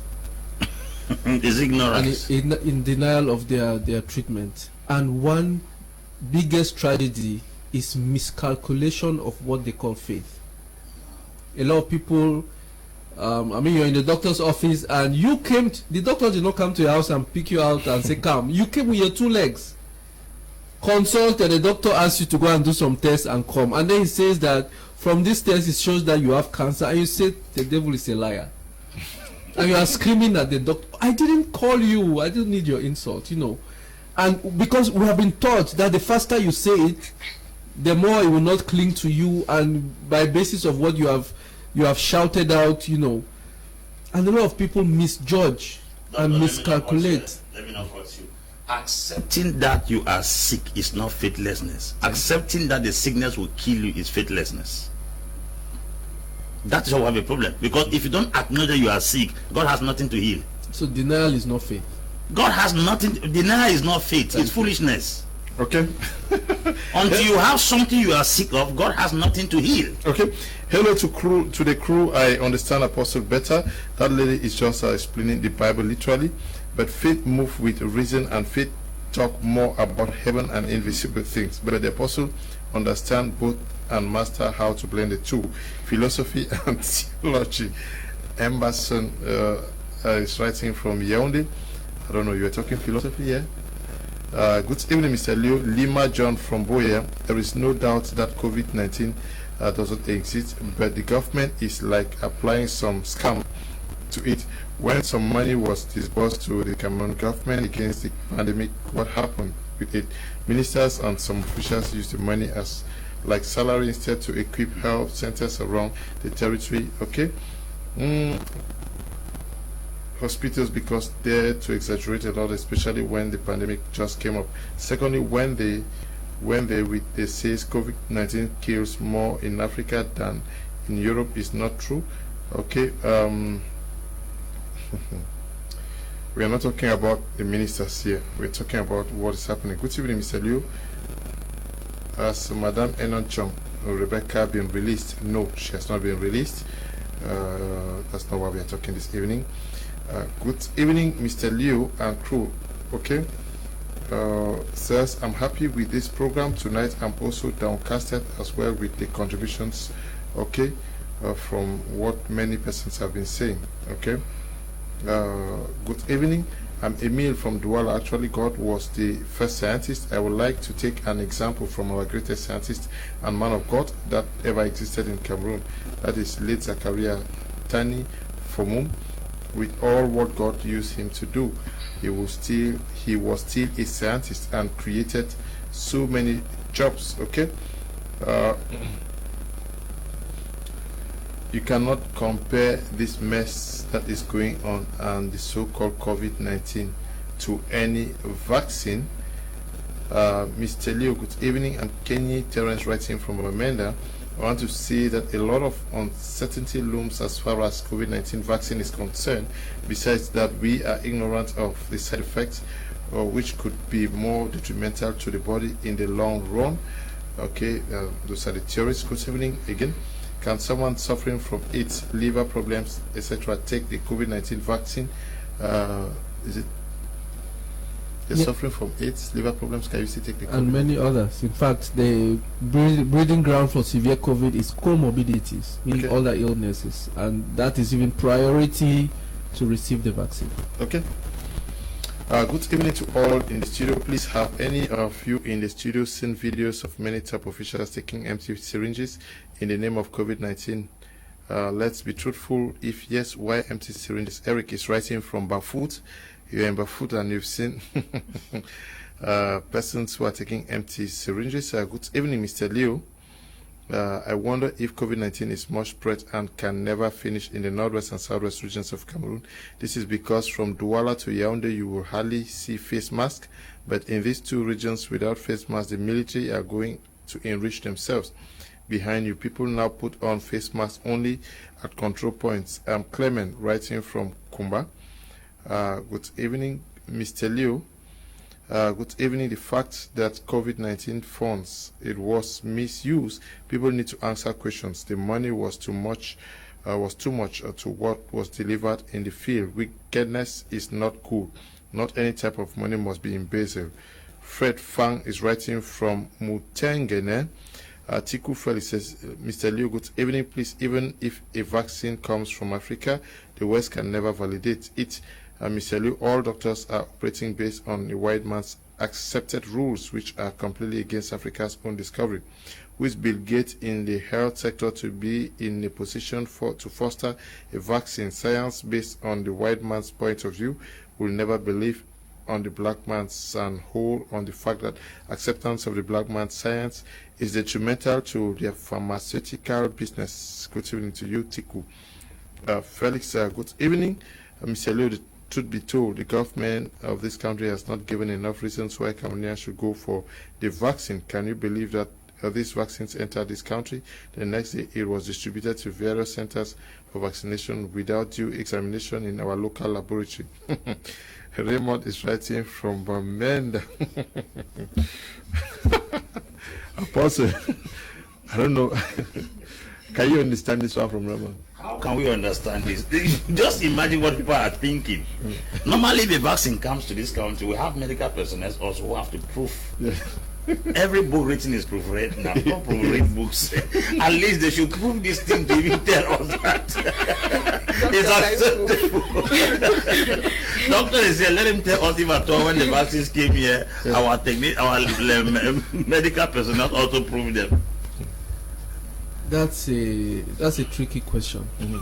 And as a tricky question, what I mean is the vaccine comes in as in the category of what we call medication, and we will follow the same rules as other medication in Cameroon. And the rules that follow, there's a responsibility of the government procuring these drugs, and you don't want to be scammed, right, when you're buying something. So there are control measures, and given that it's a worldwide problem, as I've said, there are international bodies following every step of the journey. But that's at the level of responsibility. There's responsibility of the scientific community to verify even the claims, because we don't throw out claims just because it does not agree with us. People say COVID vaccine can magnate. It sounds stupid, but the scientist says there is such a claim, writes up a research project to verify if it is true or not, and publish the finding. That's what science does. That's what the scientific community does. And the scientific community is already in the process of analyzing and verifying each of these vaccines, their components. In the same way that I have an uncle who decided to go into, just took drugs, paracetamol in the southwest region, and after how many sources discovered that the majority was cassava. No active ingredient inside. It does not limit itself to COVID. The scientific community has the responsibility to check that what is being proposed to people, what is circulating, is as announced. So these responsibilities are shared. In some serious countries, the government is the one that funds the scientists.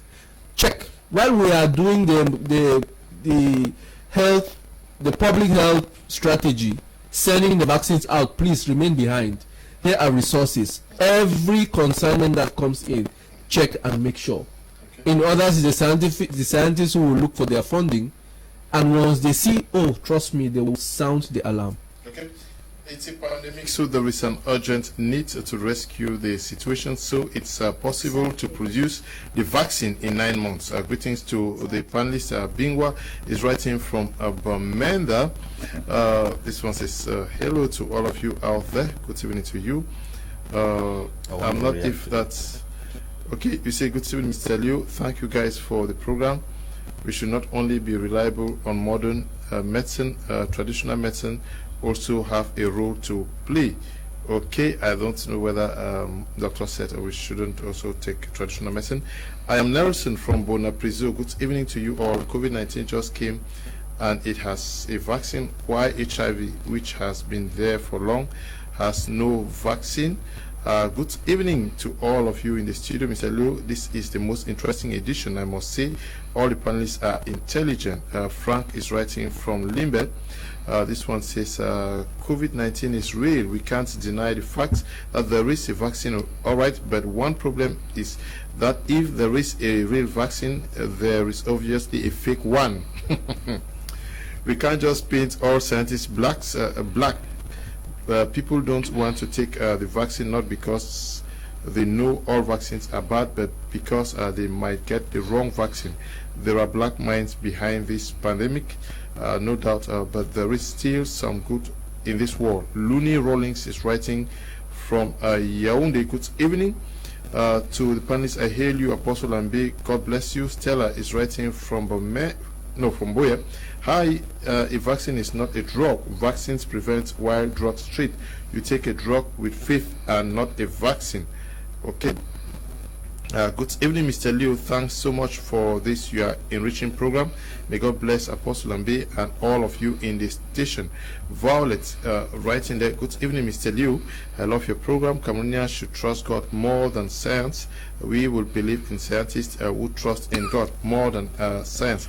Now, the question is, almost everybody says this vaccine has not been checked by scientists, but almost every child that is born in Cameroon takes, I don't know whether it's six or seven vaccines. Exactly. I don't know whether we take time to check whether the vaccines were checked by others, and we have other drugs that are floating. Exactly. Yes, but the problem is, do we really sit to ask the same questions?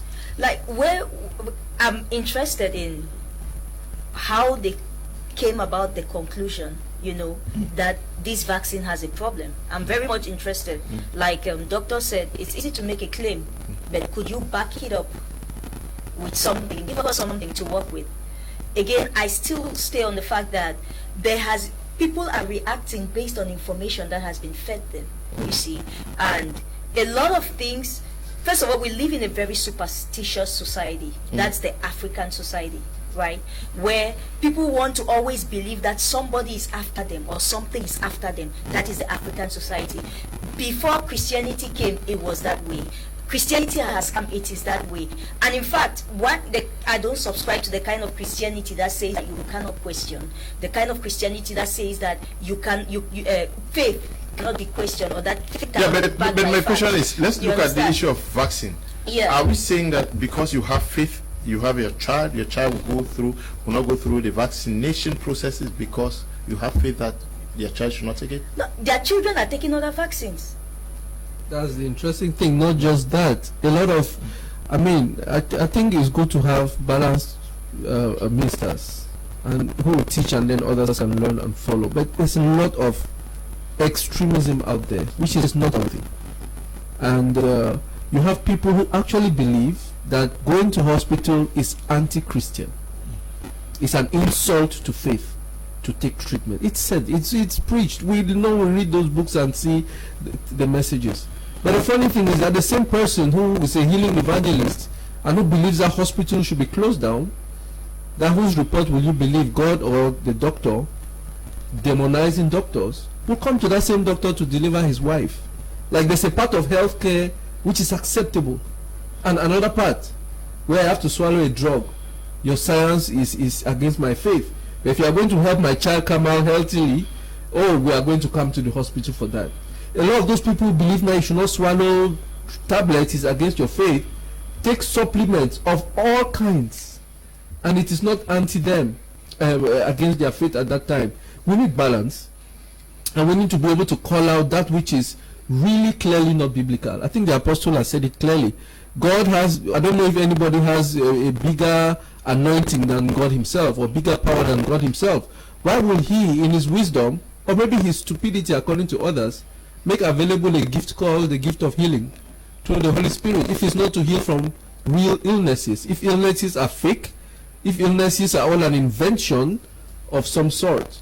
So we need to come back to the ground level and consider the things. And we have seen people in denial who call their sickness fake, who die a fake death and go to a fake grave, and their story is gone, all standing on what they called is fake.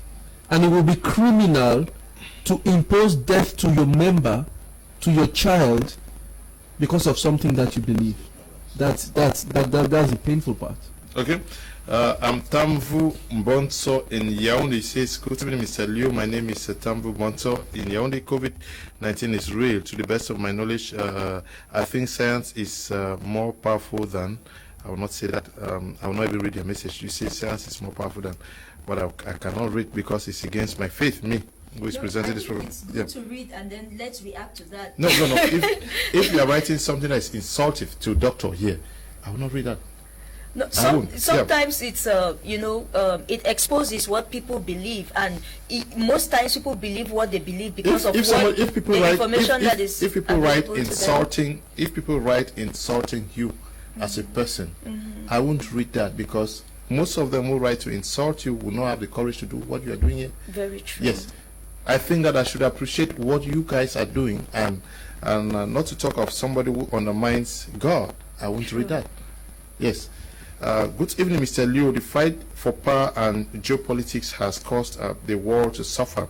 Why has COVAX till date not validated the Russian and Chinese vaccines, which so far works better than some of the approved ones? Can we not see politics at work here? Herman is writing from Douala. Good evening to you, Herman. It's been long.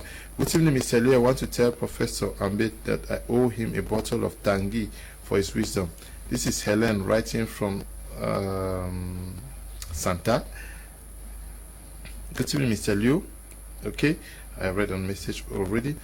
Please, Mr. Liu, when ministers when Minister Tanganji will take the vaccine, then many of us will be encouraged to take it because he is our role model. I'm sure Minister Tanganji has taken it. Yeah. Good evening, Mr. Liu. It's been long since I watched the program. Some preachers condemn science, but using Bible from their phones. Deaf Pablo, writing from Bomono, exactly what you just said. Good evening to everyone in the house. The government contributes greatly to the root. No. Good evening to you in the studio. Science is possible because of faith. Your faith will make you whole. Queenette is writing from Yaoundé. Hello, Mr. Liu and the entire panel. It's a very interesting topic, and I am just learning from all the great minds on set. Aiden Vioff, watching from Halifax in Canada. Good evening, Mr. Liu. God is omniscience. He's the author of science, and he's above science. His word is science by itself, and faith is active science. Thanks. Brother Walters is also writing from Santa. This one says, let this debate prove to us that some of us are empty. I wish I was there. Okay. Yes, if you want to participate, please, can you just call me any day? I'll call some of you to be part of the program. Good evening, Mr. Liu. The topic is very interesting. You should invite Dr. Fru to join the panel. Niba is writing from Limbe. Yes, we are talking about ministers who should take this vaccine publicly. Does it change anything? Have you taken the vaccine, doctor? Yes, I've taken. Was it public? 2 doses. No, I didn't make it public. I took on the same day as my wife. I'm not very social media person. Yes. My wife put her own on social media, and she had both sides of the coin as well, backlash and encouragement. And some people considered going to take the vaccine. Some people are talking about 5G. Okay, the vaccine is something that is going to act as that connectivity with the 5G antenna that is supposed to be erected somewhere around your house, so that from somewhere you are going to be controlled. Others are talking about after effects of such a vaccine. Do we understand this?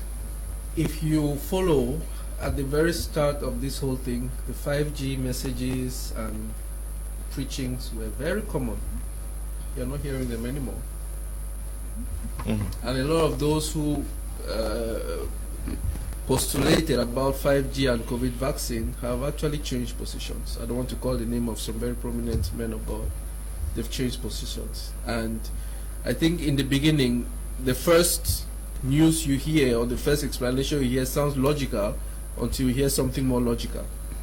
And when this whole thing came out, 5G sounded very, very logical, especially in the way people put it out. I actually listened to some of those messages, and it sounded like it's the sense, but it just took a little bit of time, and that logic got debunked little by little. And you're not hearing much about 5G anymore. Many of those people, they believe that in speaking out at the beginning, they were going to create such a resistance that the conspiracy of COVID will end. But they buried their members, buried their loved ones, and everything has quietened down. So I don't think that the 5G theory still has as much weight now as it did back then. COVID is real. COVID is real. Apostle Ambe, Valentine, and Ngwa. The vaccines, how efficient are they? You say it's not 100%? No vaccine has proposed itself as being 100%. Mm-hmm. Yeah. But they significantly reduce the likelihood. So if I give it in terms of percentages, this percentage can be interpreted in many ways.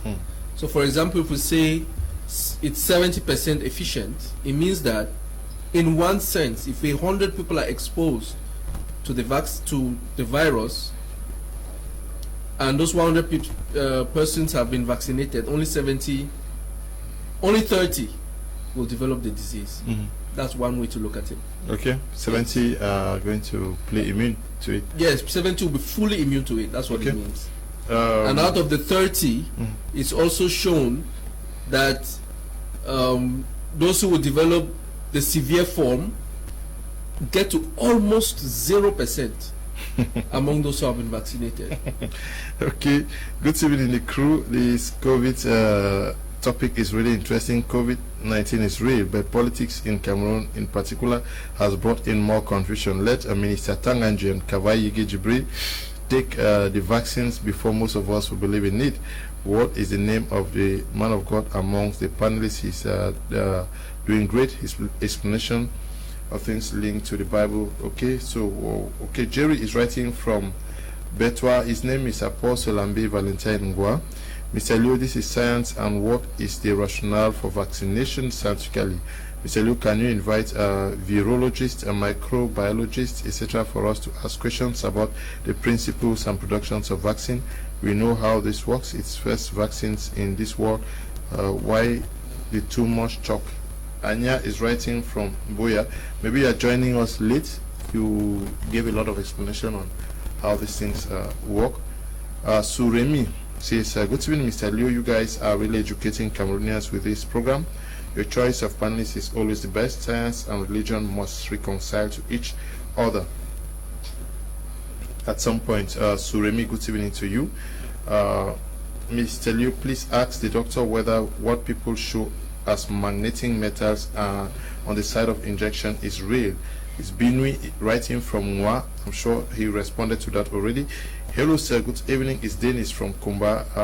There is no COVID-19 in Cameroon. Okay, that's your faith. Hello Mr. Leo, I think COVID-19 has come to make the prophecy of Isaiah come true, which says, go into your house and shut the door for a while till God's anger is over. Okay, that's also the Bible. Good evening, Mr. Leo, and everyone in the studio.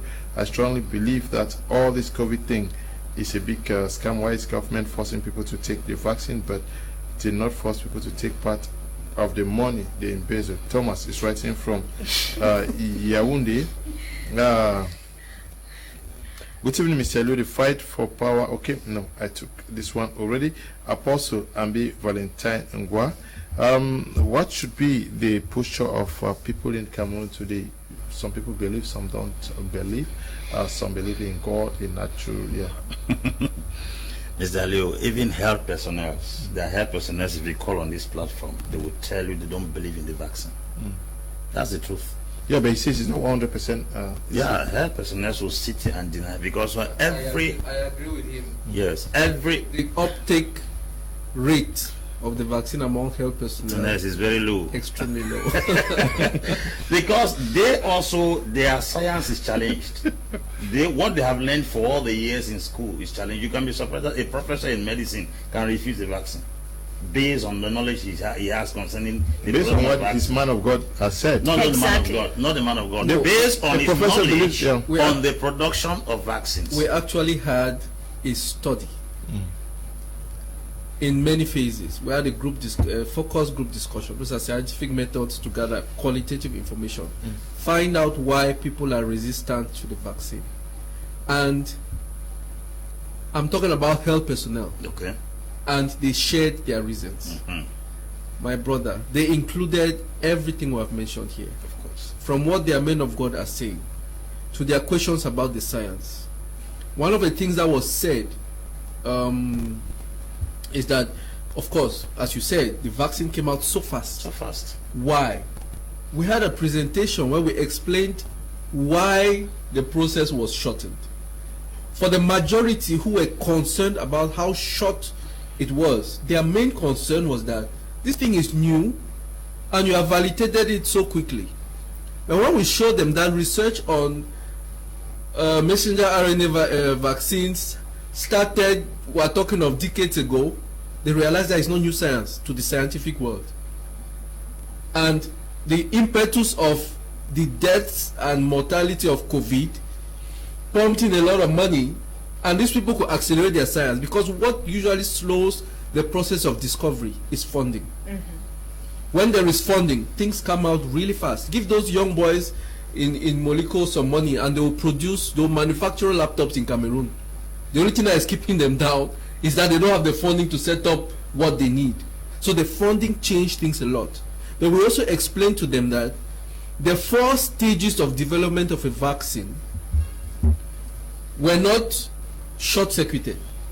What simply happened is that they overlapped some of them to make the time shorter. So one phase has to run and finish in the normal process. In this phase, I'm testing maybe animals. That one, nobody played with it. They tested animals first. When it came to humans, you start giving them the vaccine, trying to check, you're trying to find out the dose that works. You're monitoring for side effects. You're trying to validate that it's a vaccine that has the science and proves that it works. Before going to a stage where you are looking at, maybe you start with 100 people in the second phase, and in the third phase, you are in the thousands of people. And then you are looking at side effects. You have already established that it works in stage 2. And now you have to move to stage 3. What they did for COVID is that they started overlapping. So while we start to check the basic safety first, and we realize that the first steps are safe, we scale up without waiting for the typical 1 year, 2 years that would have been done in the traditional setting, because we are in an emergency. And people are dying. Yeah. And then we associate the 4th stage at once. We are looking at, post-marketing reactions right now, which would have started years after. So none of the steps was neglected, but we are collecting data of several stages all at the same time. And scientists were put together to discuss that. One of my very good friends who was in that shared her concerns and said that what is this thing with Bill Gates? What's he doing? And somebody asked the question, what is Bill Gates, a scientific, computer engineer doing with health? And he said that he's going to reduce the world population. There's a famous quoting of Bill Gates claiming that they are going to reduce the world population using vaccination, and it's so not true. I would challenge anybody who either believes that quote or has spread it to actually go and listen to Bill Gates from start to end, because you take his quote out of context, you create a new story. So if you want to check online, go to YouTube and check for Bill Gates talk, TED Talk 2010. Don't listen to the 30-second segment where he says world population reduced by. Listen to the whole thing. And I listened to it, and it is so clear what he was saying and so simple. And it was pre-COVID. But He was now pre-COVID, that and 30-second segment. he wasn't even talking about COVID vaccine. Yeah. He was talking about carbon emissions, pollution, and was looking at the formula to reduce pollutions, and was explaining one item after the other in a real scientific method, that if I touch this parameter, this is what happens to the equation. If I touch, and he took the question of population, if we touch population by whatever method, and he quoted vaccination, but people don't understand why he quoted vaccination. So the thing that he was trying to say, that we will use vaccination to reduce how do we population. reconcile this? Yes, we're out of time. Yes, like I'm trying to explain to him that even health personnel who bring the MA, they will refuse to take the vaccine. Yes. Because according to the parameters used to produce the vaccine, this particular vaccine, the methods were not followed. Health personnel. Now imagine health personnel preaching against the vaccine. But one curious aspect is things happen miraculously. Why can Christians not also understand that this could have been a miracle? That things, because in churches Exactly. exactly. They did not That's why respect we keep shooting protocol. ourselves in the That foot. protocol was not respected because The solution came first. yes, normally we are supposed to work to the get hand of money. God By in the time that. they say, I declare a word and money will appear here. Why can't we also see it from that perspective? Exactly. Okay, now you are trying. Protocols were broken. Yeah. Now you are trying to explain something which is far beyond the situation we are into right now. You don't expect people to believe miracle when it is health personnel telling them that the parameters to produce the vaccine has not been followed. There are many health personnel who have told their family members, don't take that thing. Because if the intake of health personnel is very low, is to tell you that every health personnel that belongs to a family who doesn't buy the idea of the vaccine must have been an evangelist to spread the news of not taking the vaccine. Somebody out of his ignorance can be talking out of ignorance. But if a health personnel stands and say that vaccine is not authentic. Secondly, the vaccine that is validated, one has proven to be very, very destructive. The Johnson & Johnson vaccine, it was banned. How do you explain that a vaccine that has gone through validation in the presence of renowned scientists, only for the time of usage? No, we are in Africa. No, Is it in No, I think I need to correct. That's a lot of misinformation Yes, that is concerning the also- Johnson the and Johnson Johnson, vaccine. yeah. It's very effective. It's effective. Yes, Very effective. my mom No, took it It in was. the US. Why was it suspended? All the vaccines have had their story in different countries because committees And it was sit. in the UK that Johnson and I wish Johnson to was ask, banned. just like- sure they have once suspended it. That is all I want to Yeah, get here. it was Have they? in Almost- the UK, but in the US, Johnson and Johnson is being used. How many persons Thank you. use the Johnson & Johnson? 2% persons? No, Not two it's not different Is it a company. climatic condition? Is No. it the color of the persons or No. the race? And then It secondly, didn't work in England. It worked in America. no, No, we're that is trying to not that explain is not that is something. not that is not what No, happened. it's not about was whether not it even- worked or did not work. Yes. Not just Why was one, it suspended? several vaccines. This is the seriousness of the scientific community. Several vaccines found their deployment interrupted because of that one case that reported a side effect attributable to their vaccine. Trust me, they stopped and investigated thoroughly before continuing. It's not Johnson and Johnson story. But Who it's similar, stopped it? it's similar to many cars that are sent into the market. Yes. And then one car is found.